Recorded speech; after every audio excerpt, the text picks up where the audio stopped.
शेतकऱ्यांची द्राक्षासह शेतीमाल विक्रीतून वेळोवेळी होणारी फसवणूक टाळण्यासाठी पणन मंत्री यांच्याशी चर्चा करून सर्वकष स्वरूपाचा कायदा तयार करण्यासाठी प्रयत्न करण्यात येतील, असे प्रतिपादन राज्याचे कृषी मंत्री ॲडव्होकेट माणिकराव कोकाटे यांनी केले.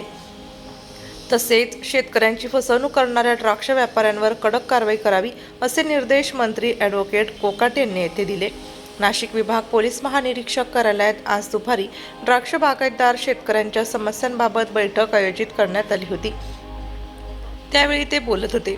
यावेळी विशेष पोलीस महानिरीक्षक दत्तात्रय कराळे, पोलीस अधीक्षक विक्रम देशमाने, अतिरिक्त पोलीस अधीक्षक आदित्य मिरखेळकर, द्राक्ष बागायतदार संघाचे अध्यक्ष कैलास भोसले, सह्याद्री फार्मचे संचालक विलास शिंदे आदी उपस्थित होते.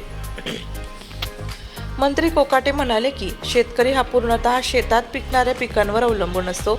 शेतीमालाला योग्य भाव मिळेल त्या ठिकाणी तो शेतीमालाची विक्री करीत असतो. काही वेळेस फसवणुकीच्या घटना घडतात. यासाठी शेतकऱ्यांना जो व्यापारी माल घेणार आहे त्या व्यापाऱ्याची माहिती असणे आवश्यक आहे. फसवणूक करणाऱ्या संशयित आरोपींची पोलिसांनी सखोल चौकशी करावी. याबाबत शेतकऱ्यांमध्ये जनजागृतीसाठी कृषी विभागातर्फे मोहीम राबवण्यात येईल.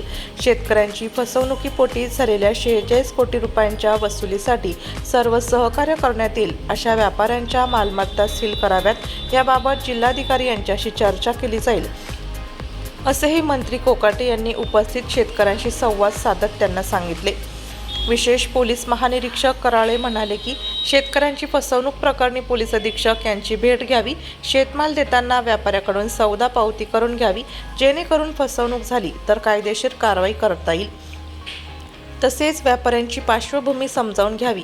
कृषी विभाग, द्राक्ष बागायतदार आणि पोलिसांतर्फे जनजागृती करण्यात येईल.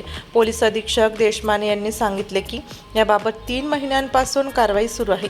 त्यासाठी वरिष्ठ अधिकाऱ्यांचे एक पथक स्थापन केले आहे. फसवणूक प्रकरणी गुन्हे दाखल केले असून आरोपी अटकेत आहे.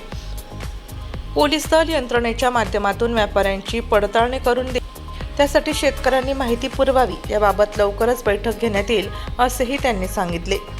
द्राक्ष बागायतदार संघाचे अध्यक्ष भोसले, शिंदे यांच्यासह शेतकऱ्यांनी आपल्या समस्या मांडल्या.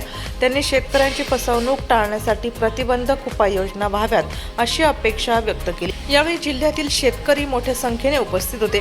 प्रारंभी कृषी मंत्री ॲडव्होकेट कोकाटे यांच्या हस्ते वर्ल्ड शूटिंग चॅम्पियन रुद्राक्ष पाटील यांचा आंतरराष्ट्रीय स्तरावर उल्लेखनीय कामगिरीबाबत सत्कार करण्यात आला. नाशिक लोकशाही न्यूज ब्युरो रिपोर्ट, नाशिक.